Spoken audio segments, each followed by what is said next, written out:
Nord कल्पनाज किचनमध्ये आपलं पुन्हा एकदा मनापासून स्वागत।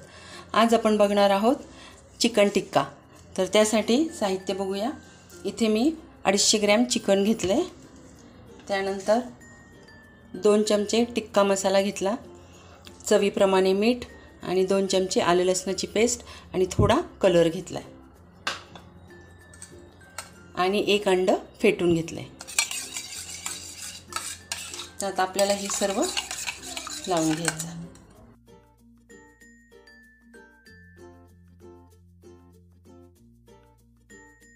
हे सर्व मिक्स करून घेते।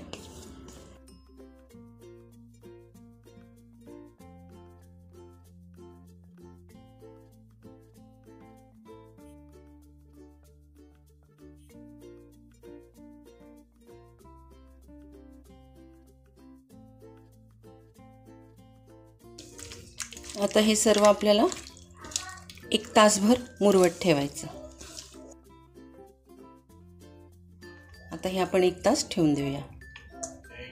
बघा, चिकन टिक्का पीस छान मुरलेत। आता आपण फ्राय करायला घेऊया। सुरुवातीला तेल छान तापवून घ्यायचं आणि मग मीडियम फ्लेम करायची।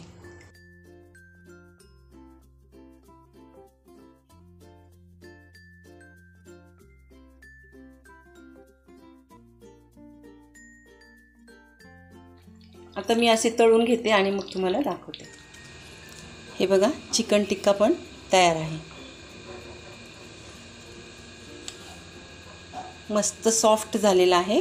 या पद्धतीने तुम्ही करून बघा। हे बघा,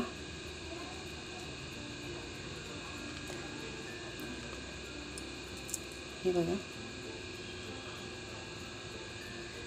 अशा पद्धतीने तुम्ही करून बघा आणि रेसिपी आवडली असेल तर नक्की लाईक, शेअर, सबस्क्राईब करा आणि नवीन व्हिडिओसाठी बेल आयकॉन